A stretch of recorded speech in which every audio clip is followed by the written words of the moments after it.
Whether you are brand new to Warhammer 40K or have been a veteran for multiple decades, we all know and love the God Emperor of mankind. He is probably one of the first characters you ever saw after finding out what a Space Marine is. And let's be honest, this art piece by John Blanche is the most iconic 40K image ever made. If you know even a little bit about the Emperor, you have definitely once asked yourself, why hasn't the Emperor revived yet? He is a literal god, seated on the golden throne, and is supposedly completely immortal. So why hasn't he healed after 10,000 years? Why hasn't he stood up to lead his Imperium from the front lines as he did so long ago? Well, what if I told you that the Emperor is kept in a deathless state on purpose? That if he woke up right now, he would not be the man he once was, and instead would bring ruin and destruction to the entirety of mankind. The Golden Throne was not made to save him, but instead to keep the God Emperor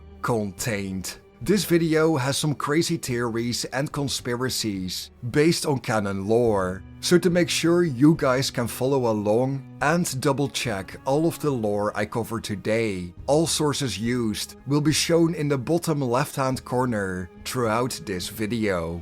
Also, if you like these kind of videos, consider becoming a channel member. First members only lore video is going live in a couple of days. And if you haven't seen it already, I have officially opened my members only Discord for those who want to discuss the lore with me and my community, and want to help choose which video I'll be making next. Alright, enough talking, let's get into the lore.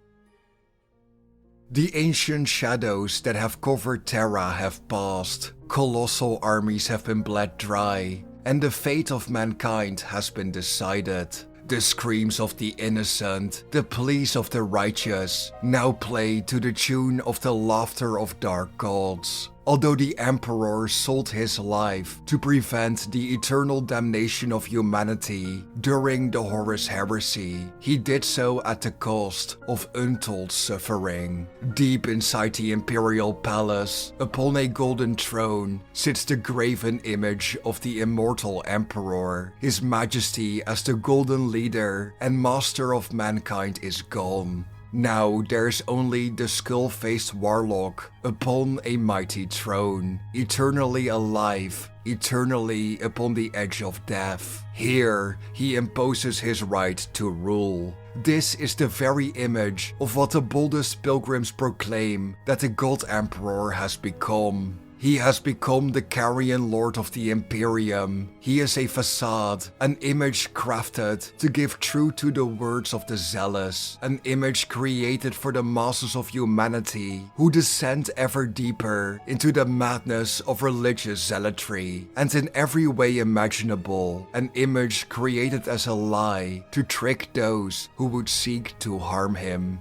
Deeper down, in the innermost sanctum, through doors which open only by the will of the custodian guard, sits the real Golden Throne. This strangely organic room is the Imperium's greatest secret. Everything about it would horrify even the most fervent of believers. Intestine-like cables hang all about him, clicking, ticking life support engines, surrounded by blood bags. Preservative mist spray into the air in 9-second intervals. This golden throne is closer to a chair when compared to the grand artworks which are spread all over the galaxy. It is a throne without the capital T. It is both a curse and a salvation for humanity. The thing that sits upon it is a revenant husk of something that was once a man. Although the Emperor no longer commands his subjects or his warriors through words or actions, his presence is felt across the entire galaxy through the light of the Astronomicon. To sustain the Emperor, 1,000 souls are sacrificed to the Golden Throne every single day. Yet this price is not the only one paid by the Imperium.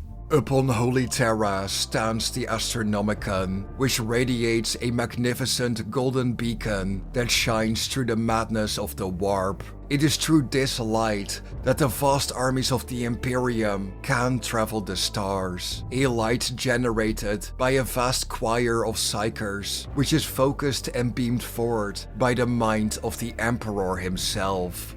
This marvel of human technology, perseverance, and willpower kills hundreds of psychers every day as they burn out their minds in limitless agony. But as the saying goes, it is only a small price to pay for the continued survival of humanity. Yet all of this, from rotting carcass to skull-faced warlock, was not who the Emperor always was. These images of a long-dead ruler are a disservice to the man who sought to unite humanity. A man with near infinite power and knowledge, a being so powerful that even the greatest minds ever produced by humanity paled in comparison.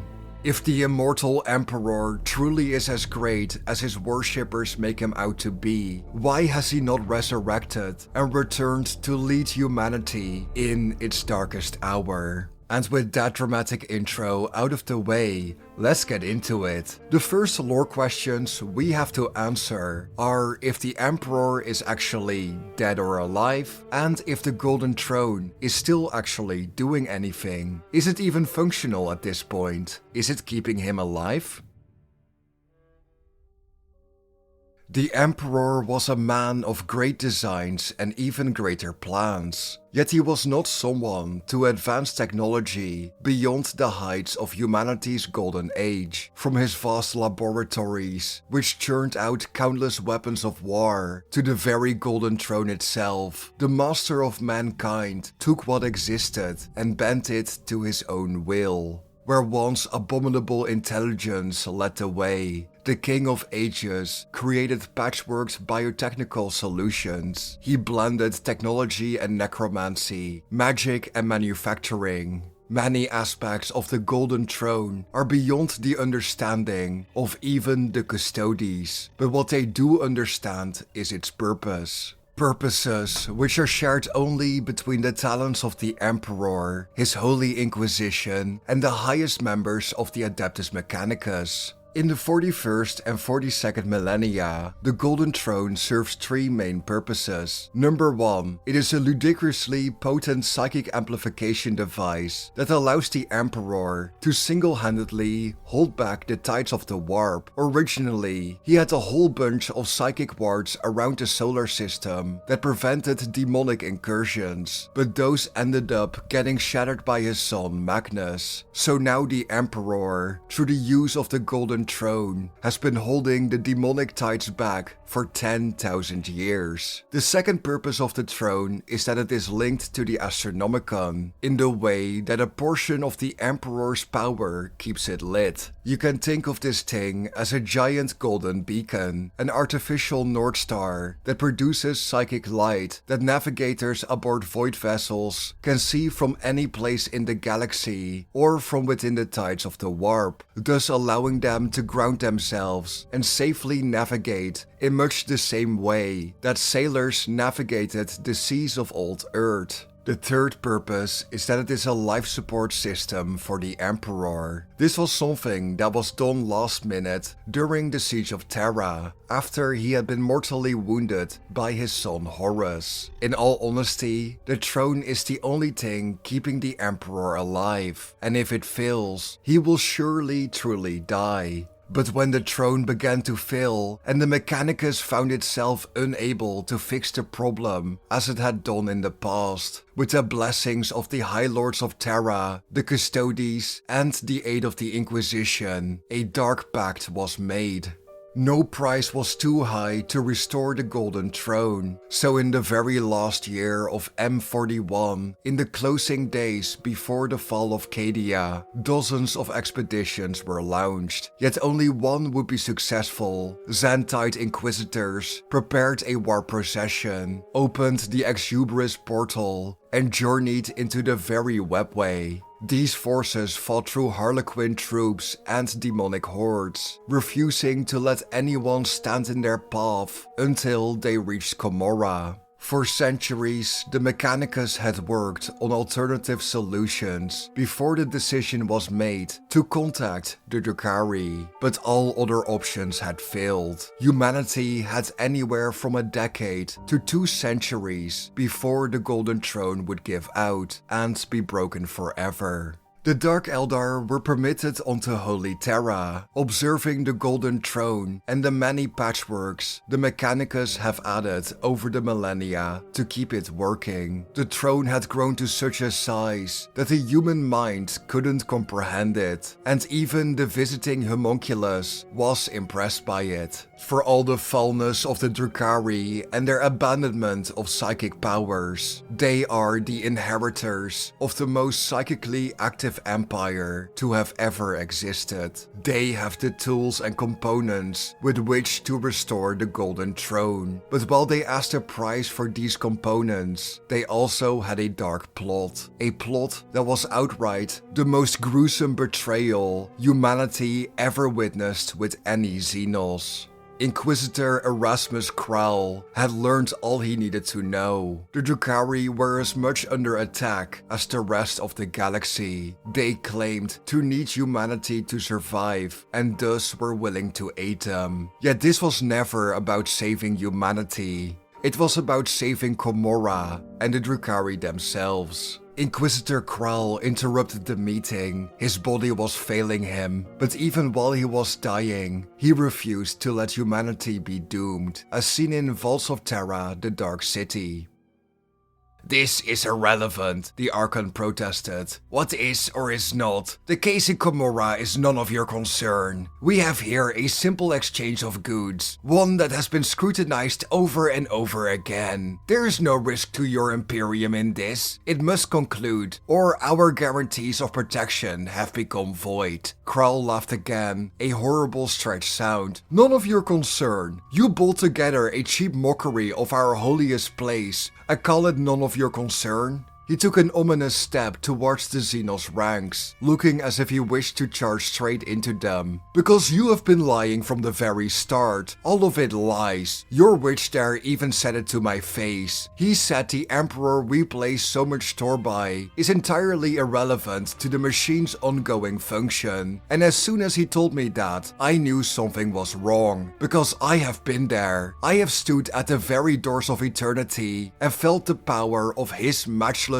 will in motion. So do not tell me that he is irrelevant, because he is everything. He powers it and he guides it. Without his unspeakable sacrifice, we are all of us consigned to damnation. And those who are not already heretics know it. A throne is nothing without a king." Now the custodians were becoming more active. At some unspoken signal, their weapons moved in guard. Raskian started to get agitated, and more Skitarii shuffled up to protect the retreating caskets. The Xenos, by contrast, looked furious, all save the witch creature, who merely observed with something like cool detachment. "Complete the transaction," the Archon said, speaking directly to Raskian. "I say it again, what happens in Gomorrah has no bearing on this deal." "Oh, but it does," said Krall, now grinning dementedly, pacing back and forth like an advocate before the accused. "Because there is only one thing you do not have, one facility that has withered you into nothing. You are masters of the material realm, that is certain. You are the destroyers of stars and the devourers of worlds, but you cannot stomach the warp. You have built a throne, but you cannot use it. You have made a seat, but cannot sit in it. Even the greatest of your kind, at the height of your race's dominance, would have struggled to occupy that machine. And now, none of you is strong enough for it. It is useless to you, a waste of all your sweat and toil. Unless, that is, you create an emperor of your own."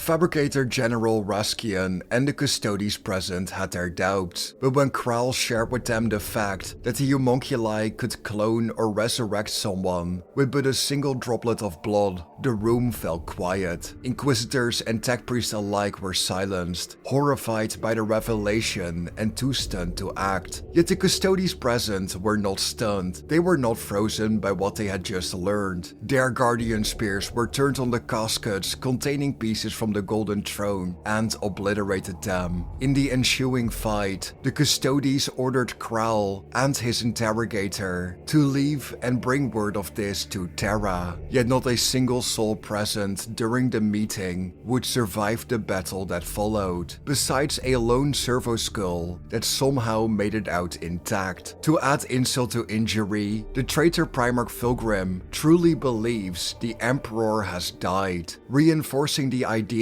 that the throne may have failed by now, as seen in the novel Fulgrim, the Perfect Son. It grieves me to see what has become of humanity. The dream of my father's empire was flawed, built on broken foundations. Had it passed into my hands when he was gone, then it might yet have been made great. But my brothers never saw my vision. They never truly understood, not even Rabute. Fulgrim shook his head ruefully. And now this, my father, a rotting effigy bound to an imprisoning throne. My brothers, not content to sabotage my father's dreams, but to corrupt them, to enslave them to their own debased and twisted ideologies. The great brought low, the dream of perfection tainted. Fulgrim straightened his shoulders, the rippling Saracen of his cloak haloing him in radiance. But I shall remake the Imperium in my own image. When I sit upon the golden throne in glory, all shall be brought to a greater perfection than ever before. Those citizens who labor in darkness shall be brought forth into a new and transcendent light. Those whose ears have been filled with lies will be granted the revelation of truth, that their god emperor is dead, but his son and true heir walks amongst them, returned and radiant. And they shall kneel and worship on seeing the true face of their god. So, while we are unsure if the throne itself remains operational and if the Emperor is even alive, I have a feeling we will soon get more answers on this lore question in the upcoming third Backwin novel. But Dutch, I hear you ask. The Emperor is an immortal. He is literally a perpetual, a being that always comes back after dying. Why hasn't he revived yet? Especially now that we know the throne is failing or has failed. Well, I'm glad you asked, friend. Let's take a look at how perpetuals work when they interact with the Golden Throne.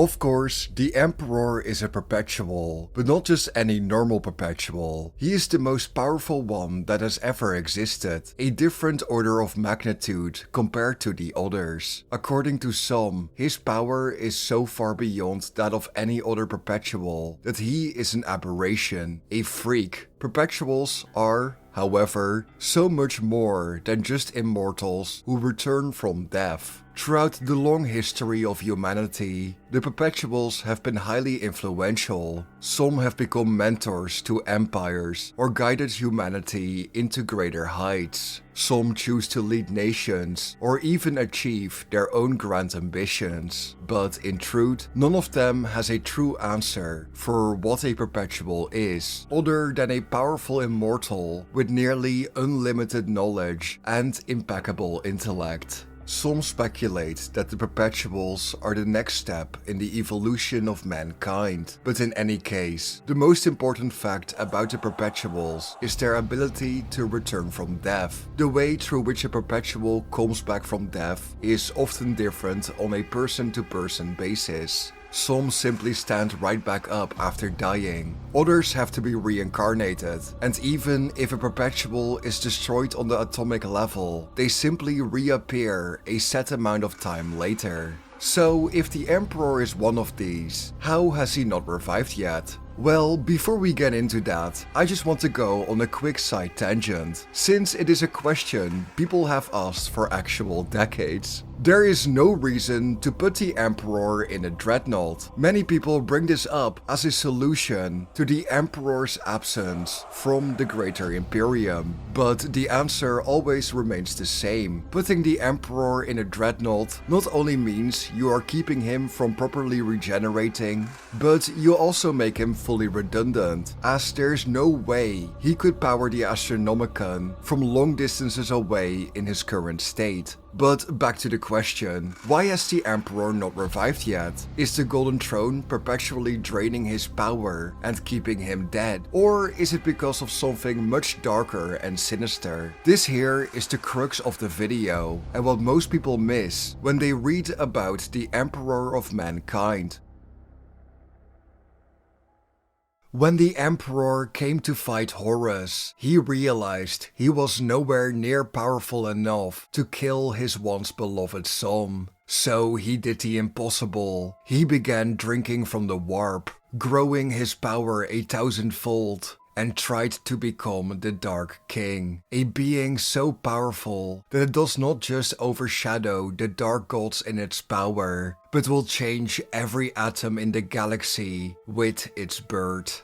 By becoming the Dark King, the Emperor would have beaten Horus easily, but this would have come at a cost. He would have ascended into godhood and stood higher than any other god. He would have been the end and the death, the encroaching ruin, which would lead to utter primordial annihilation. The Dark King would not have stopped at Horus. It would have killed its rival gods, and when it had destroyed them, its gaze would turn to humanity. Yet Alanius' person convinced the Emperor otherwise. With the help of John Grammaticus, Garfield Loken, Eldrad Ultran, Urda, and other perpetuals, was the Master of Mankind convinced to take another path. As a rising god, he had seen the flaws in his plan, the mistake of rushing headlong into victory and death. And so he abandoned his newly acquired power. The future was blank, but now there was at least a future. There is a place for a new plan, one which the Emperor will create after having learned from his mistakes.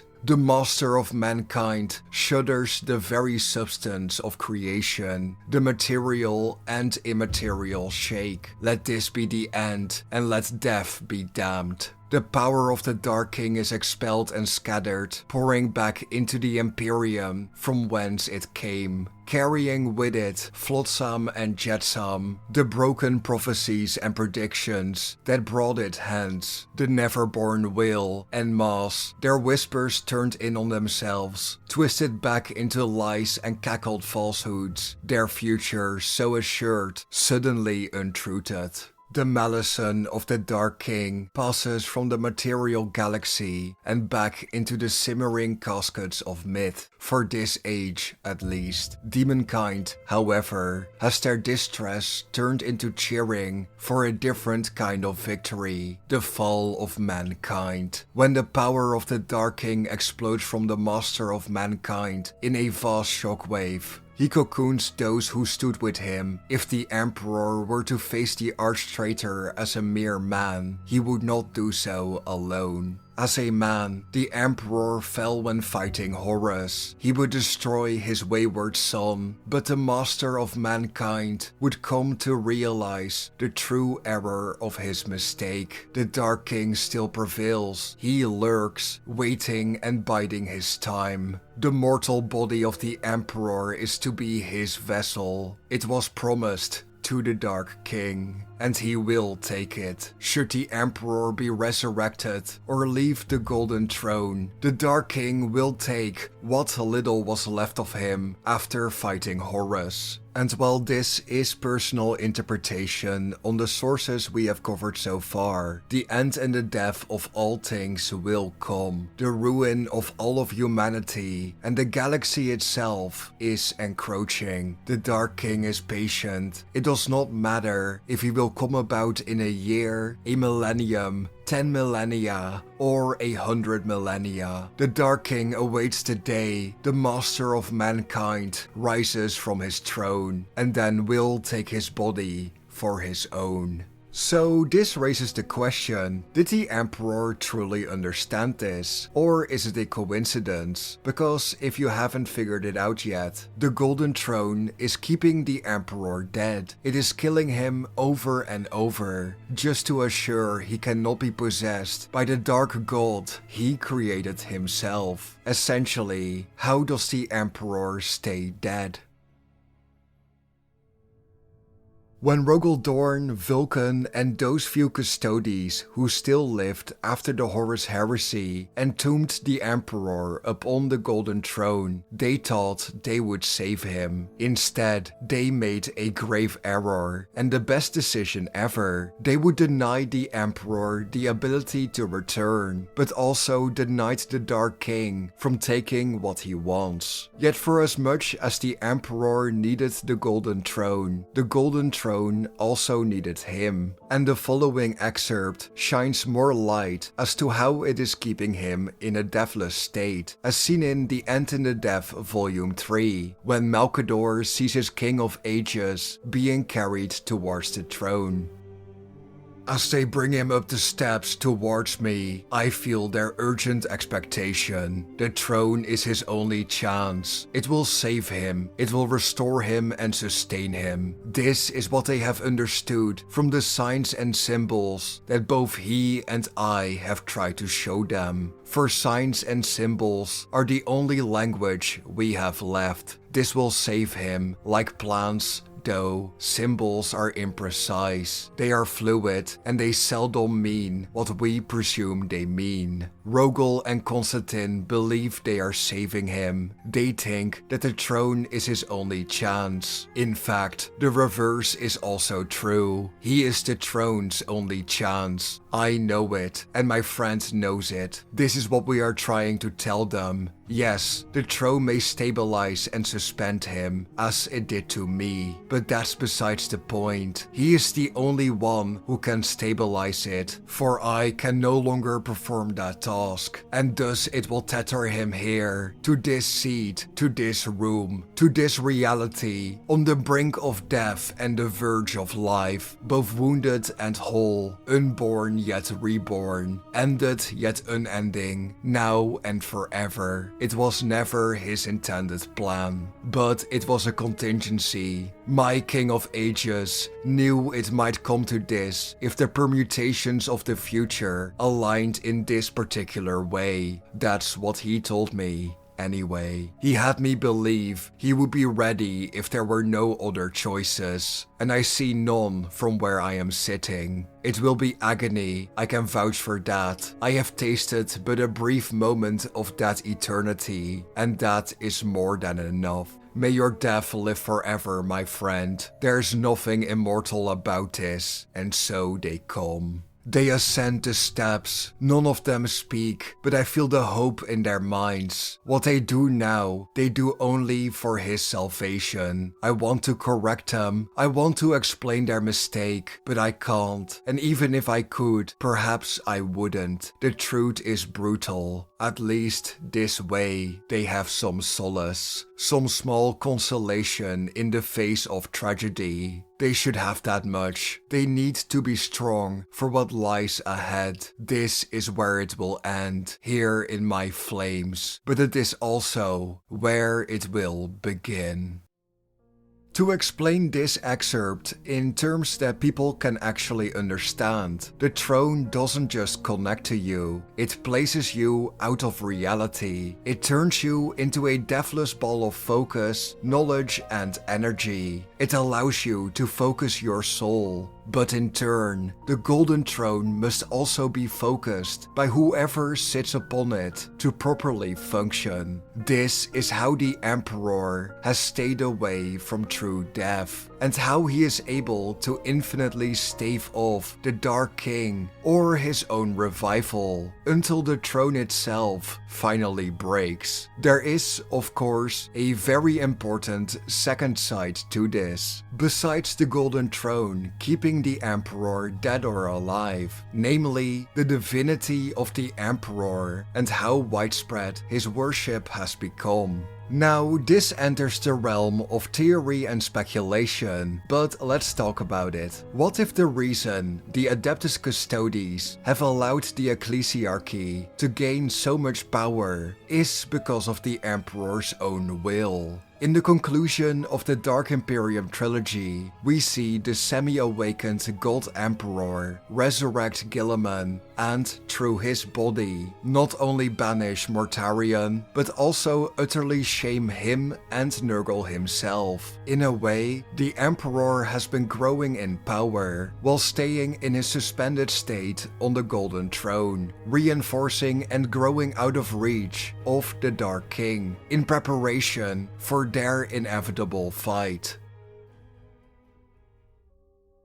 In conclusion, the reason the Emperor has not allowed himself to revive is because he knows what waits for him when he does. The Golden Throne, therefore, should not be allowed to fail. In an era where the Imperium is besieged on all sides, the true threats are not to be found among the countless hordes of demons, aliens, heretics, and mutants, but instead in an unborn god. Much like the fall of the ancient Eldari Empire, the most horrific fate awaits the Imperium. Perhaps the revisited Terminus Decree has a reason for being the way it is. That if the Dark King stands up from the throne instead of the Golden Emperor, that they have to place him back on there to assure the Emperor can take command once again. In any case, the end of the Horus Heresy and the start of the Scouring have opened the door to many new stories being told. Watchers of the Throne and the Vaults of Terra series might only have been a preview of what is to come.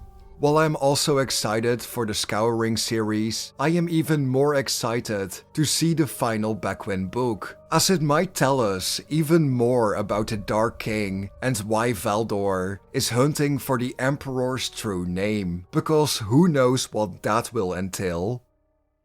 But what do you think of all of this? Do you follow the belief of the Drukhari that the Golden Throne does not actually need the Emperor of Mankind to function? Do you believe it is keeping him in a deathless state on purpose? Or do you believe the Dark King will overtake the Emperor the moment he wakes up? Are all of these red herrings in the lore? And if we took the Emperor from the Golden Throne right now, there would be no way to save him? Or do you think that the Imperium needs him to stay on the throne forever because they need their Carrion Lord to look after them until the very end?